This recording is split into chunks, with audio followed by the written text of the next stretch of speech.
नमस्कार साथियों, आज की क्लास में आप सबका स्वागत है। साथियों, आज की क्लास में हम हिंदी साहित्य से संबंधित महत्वपूर्ण प्रश्नों पर विस्तृत चर्चा करेंगे।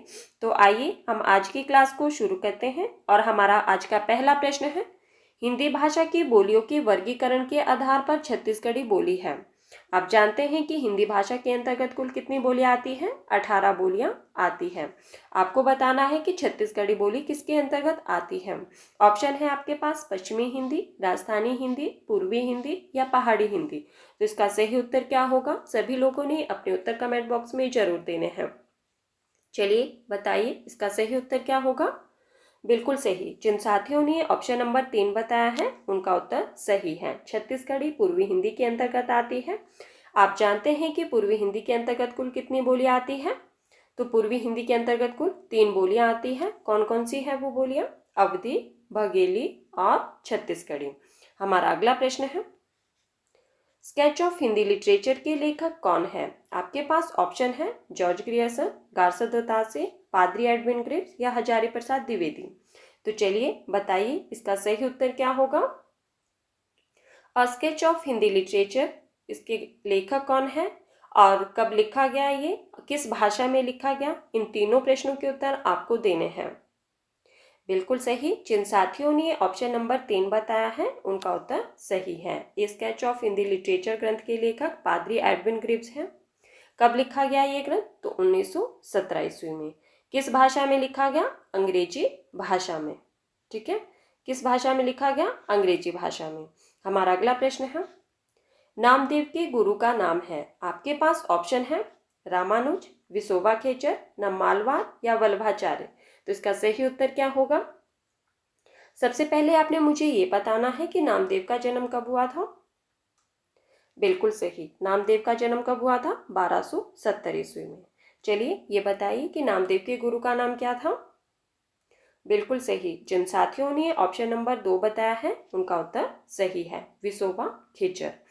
एक नामदेव की प्रसिद्ध रचना है जो बार बार परीक्षा में पूछी जाती है, उस रचना का नाम क्या है? बिल्कुल सही। नामदेव की एक प्रसिद्ध रचना है जो बार बार परीक्षा में पूछी जाती है, उस रचना का नाम है अभंग। ठीक है, और कई बार परीक्षा में ये प्रश्न भी पूछा जाता है कि विठोबा का भक्त किसे कहा जाता है। तो विठोबा का भक्त जो है वो नामदेव को कहा जाता है। हमारा अगला प्रश्न है, कीर्तिलता एवं कीर्ति पताका के रचयिता कौन है?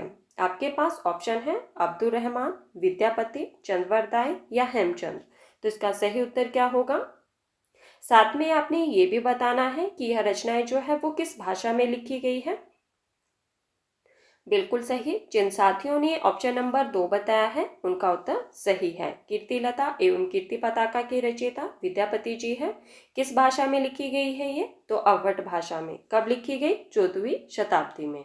ठीक है, कब लिखी गई ये रचनाएं? तो 14वीं शताब्दी में।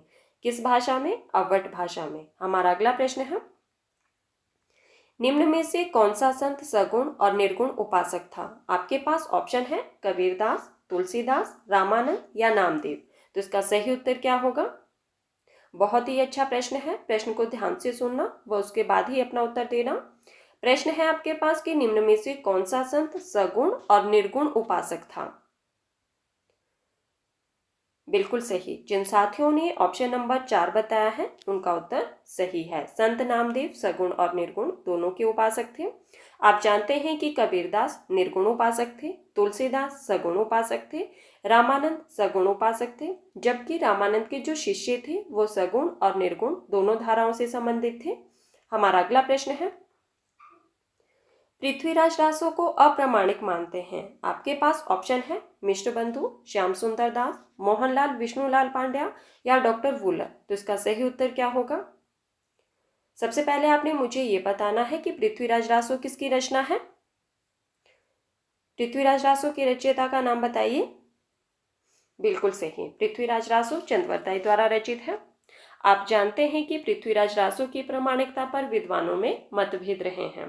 ठीक है, किसने पृथ्वीराज रासो को अप्रामाणिक माना है, इसका चयन करना है। बिल्कुल सही। जिन साथियों ने ऑप्शन नंबर 4 बताया है उनका उत्तर सही है। डॉक्टर वुलर पृथ्वीराज रासो को अप्रामाणिक मानते हैं, जबकि ये तीनों जो लेखक हैं, इन्होंने पृथ्वीराज रासो को कैसे माना है? बिल्कुल सही, प्रमाणिक माना है। मिस्टर बंधु, श्याम सुंदर दास और मोहनलाल विष्णुलाल पांड्या ने जो है पृथ्वीराज रासो को प्रमाणिक माना है, जबकि डॉक्टर वुलर ने पृथ्वीराज रासो को अप्रमाणिक माना है। हमारा अगला प्रश्न है, मैथिली शरण गुप्त आधुनिक काल के किस युग से संबंधित है? आपके पास ऑप्शन है शुक्ल युग, द्विवेदी युग, छायावादी युग या छायावादोत्तर युग। तो इसका सही उत्तर क्या होगा? मैथिली शरण गुप्त आधुनिक काल के किस युग से संबंधित है? बिल्कुल सही। जिन साथियों ने ऑप्शन नंबर 2 बताया है उनका उत्तर सही है, द्विवेदी युग से संबंधित है। मैथिली शरण गुप्त का जन्म कब हुआ था? तो 1886 ईस्वी में चिरगांव में हुआ था। ठीक है, अब आप लोगों ने मुझे कमेंट करके ये बताना है कि द्विवेदी युग का समय क्या माना जाता है। द्विवेदी युग का समय क्या माना जाता है? सभी लोगों ने अपना उत्तर कमेंट बॉक्स में जरूर देना है। चलिए देखते हैं हमारा अगला प्रश्न क्या है। हमारा अगला प्रश्न है, गुरु नानक देव की माता का नाम क्या था? आपके पास ऑप्शन है तुलसी, नीमा, तृप्ता या लक्ष्मी। तो इसका सही उत्तर क्या होगा? और साथ में ये भी बताना है कि गुरु नानक देव जी का जन्म कब हुआ था। बताइए इसका सही उत्तर क्या होगा? बिल्कुल सही। जिन साथियों ने ऑप्शन नंबर 3 बताया है उनका उत्तर सही है। गुरु नानक देव की माता का नाम क्या था? तो तृप्ता था। और पिता का नाम क्या था? तो मेहता कालूचंद। ठीक है, और इनका जन्म कब हुआ था? गुरु नानक देव का जन्म कब हुआ था? 1469 ईस्वी में। हमारा अगला प्रश्न है, चित्रावली में उस्मान ने किस शासक की प्रशंसा की है? आपके पास ऑप्शन है जहांगीर, अकबर, शेरशाह या रत्नसेन। तो इसका सही उत्तर क्या होगा? चित्रावली जो कि उस्मान की रचना है, आपको बताना है कि किस शासक की प्रशंसा की है इसमें। और चित्रावली का समय क्या माना जाता है ये भी बताना है आपको। बिल्कुल सही, चित्रावली इसका रचना काल जो है वो 1613 ईस्वी है, उस्मान की रचना है ये। किस शासक की प्रशंसा की गई है? बताइए।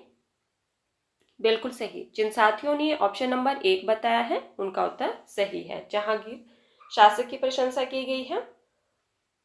सॉरी, कई बार परीक्षा में प्रश्न आता है कि उस्मान के गुरु का नाम क्या था। बताइए उस्मान के गुरु का नाम क्या था? उस्मान के गुरु का नाम था हाजी बाबा।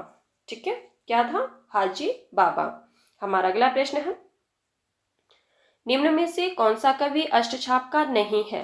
आपके पास ऑप्शन है परमानंद, नंददास, चतुर्भुजदास या नाभादास। तो इसका सही उत्तर क्या होगा? इससे पहले आपने मुझे ये बताना है कि अष्टछाप की स्थापना किसने की थी और कब की थी। चलिए बताइए, अष्टछाप की स्थापना किसने की थी और कब की थी? उसके बाद ही आपने अपने प्रश्न का उत्तर देना है कि इनमें से कौन सा कवि अष्टछाप का नहीं है। शाबाश, बताइए। बिल्कुल सही, अष्टछाप की स्थापना किसने की थी? तो विठलनाथ ने की थी। कब की थी? 1565 ईस्वी में। ठीक है, इसमें 8 कवि शामिल थे। अब आपको बताना है कि इनमें से कौन सा कवि अष्टछाप का नहीं है। बिल्कुल सही। जिन साथियों ने ऑप्शन नंबर 4 बताया है उनका उत्तर सही है, नाभादास। हमारा अगला प्रश्न है, सुमित्रानंदन पंत ने हरिवंश राय बच्चन के साथ मिलकर कौन सा काव्य ग्रंथ लिखा? आपके पास ऑप्शन है गिरजे का घंटा, लोकायतन, खादी के फूल या रजत शिखर। तो इसका सही उत्तर क्या होगा? आपको बताना है कि सुमित्रानंदन पंत ने हरिवंश राय बच्चन के साथ मिलकर कौन सा काव्य ग्रंथ लिखा। तो इसका सही उत्तर क्या होगा? बिल्कुल सही। जिन साथियों ने ऑप्शन नंबर 3 बताया है उनका उत्तर सही है, खादी के फूल काव्य ग्रंथ जो है वो सुमित्रानंदन पंत और हरिवंश राय बच्चन जी ने मिलकर लिखा है ये ग्रंथ। हमारा अगला प्रश्न है, निराला की रचना बिलेसुर बकरिया किस विधा की रचना है? आपके पास ऑप्शन है नाटक, कहानी संग्रह, उपन्यास या संस्मरण। तो इसका सही उत्तर क्या होगा? निराला जी की रचना है बिलेसुर बकरिया। आपको बताना है कि इसकी विधा क्या है। बताइए इसका सही उत्तर क्या होगा? बिल्कुल सही। जिन साथियों ने ऑप्शन नंबर 3 बताया है उनका उत्तर सही है। बिलेसुर बकरिहा, जो कि निराला जी की रचना है, ये उपन्यास विधा की रचना है। कब लिखा गया ये उपन्यास? तो 1942 ईस्वी में। कब लिखा गया? 1942 ईस्वी में। हमारा अगला प्रश्न है, साथियों जिन्होंने अभी तक वीडियो को लाइक नहीं किया है प्लीज वीडियो को लाइक कर दो, और जिन्होंने अभी तक वीडियो को शेयर नहीं किया है प्लीज वीडियो को शेयर भी कर दीजिए। हमारा अगला प्रश्न है, निम्नलिखित में से भाषा की प्रमुख प्रवृत्ति कौन सी है? आपके पास ऑप्शन है सरलता से क्लिष्टता की ओर, जटिलता से सरलता की ओर, भाव से विचारों की ओर, या विचारों से भाव की ओर। तो इसका सही उत्तर क्या होगा? भाषा की प्रमुख प्रवृत्ति कौन सी है उसका चयन करना है। बताइए इसका सही उत्तर क्या होगा? बिल्कुल सही। जिन साथियों ने ऑप्शन नंबर 2 बताया है उनका उत्तर सही है, जटिलता से सरलता की ओर। हमारा अगला प्रश्न है, नासिकेतोपाख्यान के लेखक हैं। आपके पास ऑप्शन है लल्लू लाल, सदा सुखलाल, सदल मिश्र, या इंशा अल्लाह खां। तो इसका सही उत्तर क्या होगा? बताइए। सभी लोगों ने अपना उत्तर कमेंट बॉक्स में जरूर देना है। बिल्कुल सही। जिन साथियों ने ऑप्शन नंबर 3 बताया है उनका उत्तर सही है। नासिकेतोपाख्यान के लेखक कौन है? तो सदल मिश्र हैं। 1803 ईस्वी की रचना है ये इनकी। ठीक है, और इसकी भाषा जो है ये संस्कृत निष्ठ है। हमारा अगला प्रश्न है, मानस का हंस उपन्यास में कितने खंड हैं? आपके पास ऑप्शन है 45, 47, 43 या 49। तो इसका सही उत्तर क्या होगा? आपने साथ में मुझे ये भी बताना है कि मानस का हंस उपन्यास जो है इसके लेखक कौन है और किसके जीवन से संबंधित है ये भी बताना है आपको। चलिए बताइए इसका सही उत्तर क्या होगा? बिल्कुल सही। जिन साथियों ने ऑप्शन नंबर 4 बताया है उनका उत्तर सही है। मानस का हंस उपन्यास में कितने खंड है? तो 49 खंड है। ठीक है, इसके रचनाकार कौन है? अमृतलाल नागर है। कब लिखा गया ये उपन्यास? तो 1972 ईस्वी में। किसके जीवन से संबंधित है ये? तुलसीदास जी के जीवन से संबंधित है। ठीक है, मानस का हंस अमृतलाल नागर द्वारा लिखा गया 1972 ईस्वी में, तुलसीदास जी के जीवन से संबंधित है और इसमें 49 खंड है। हमारा अगला प्रश्न है, निम्नलिखित रचनाओं का सही अनुक्रम क्या है? आपके पास रचनाएं दी गई है पहला राजा, बकरी, स्कंदगुप्त, कोर्ट मार्शल। तो इसका सही उत्तर बताना है आपको। सही अनुक्रम क्या है इसका? चलिए बताइए इसका सही उत्तर क्या होगा?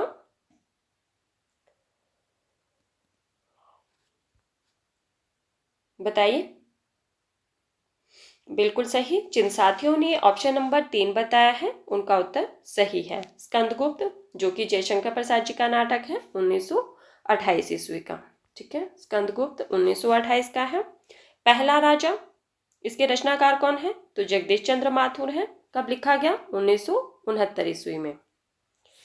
बकरी, इसके नाटककार कौन है? तो सर्वेश्वर दयाल सक्सेना है। कब लिखा गया? 1974 ईस्वी में। फिर हमारे पास कोर्ट मार्शल। कोर्ट मार्शल के रचयिता कौन है? तो स्वदेश दीपक है और इसका समय क्या माना जाता है? 1991 ईस्वी। ठीक है, तो इस तरह से हमारा सही उत्तर क्या होगा? Option number 3। स्कंदगुप्त जयशंकर प्रसाद जी का नाटक है, 1928 ईस्वी का। पहला राजा जगदीश चंद्र माथुर का है, 1969 ईस्वी का।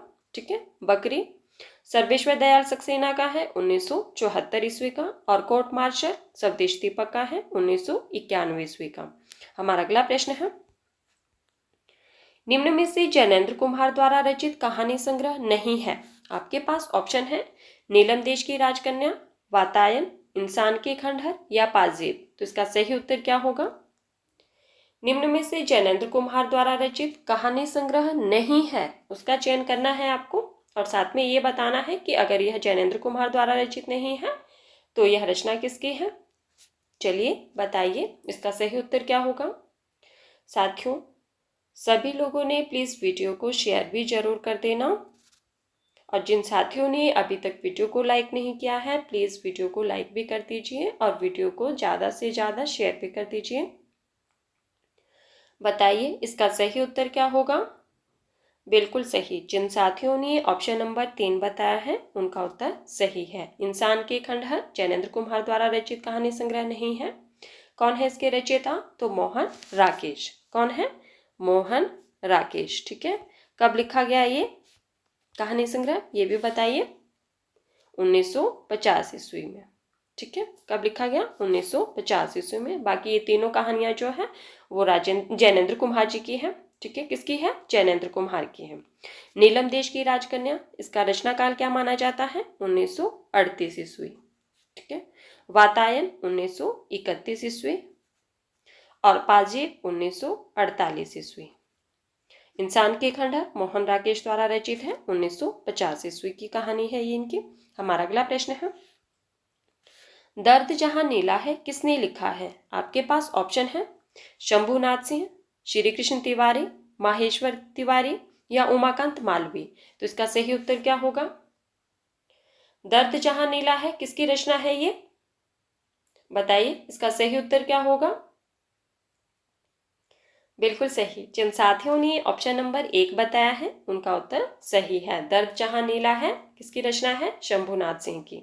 हमारा अगला प्रश्न है, ये आपके पास कथन दिया गया है कि प्रगतिवाद समाजवाद की ही साहित्यिक अभिव्यक्ति है।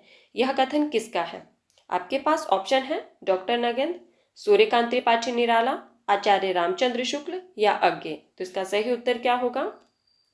कथन है आपके पास प्रगतिवाद समाजवाद की ही साहित्यिक अभिव्यक्ति है। यह कथन किसका है?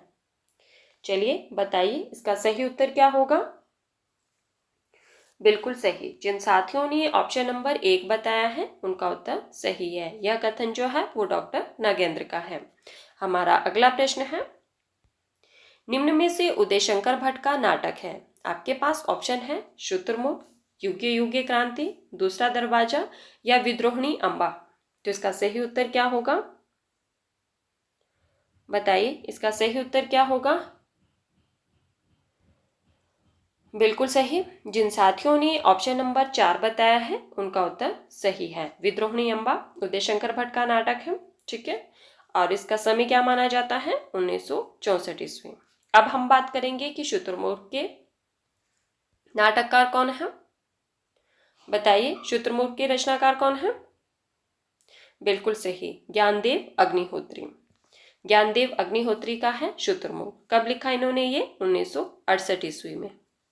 युगे युगे क्रांति किसका नाटक है ये? युगे युगे क्रांति विष्णु प्रभाकर जी का नाटक है, 1969 ईस्वी का। ठीक है। और दूसरा दरवाजा लक्ष्मी नारायण लाल का है, 1972 ईस्वी का। दूसरा दरवाजा लक्ष्मी नारायण लाल का है, 1972 ईस्वी का। ठीक है। शुतुरमुर्ग ज्ञानदेव अग्निहोत्री का है, 1968 का। युगे युगे क्रांति विष्णु प्रभाकर का है, 1969 ईस्वी का। दूसरा दरवाजा किसका है? लक्ष्मी नारायण लाल का है, 1972 ईस्वी का। और विद्रोहिणी अंबा उदय शंकर भट्ट का है, 1964 ईस्वी का। ठीक है। तो साथियों ये थे आज के हमारे कुछ महत्वपूर्ण प्रश्न जिन पर हमने चर्चा की। अगर आपको क्लास पसंद आए तो प्लीज़ वीडियो को लाइक कर देना और वीडियो को ज़्यादा से ज़्यादा शेयर भी कर देना। और मुझे लास्ट में कमेंट करके ज़रूर बताना कि आज की क्लास में आपके कितने प्रश्न सही हुए। धन्यवाद। मिलते हैं अगली क्लास में।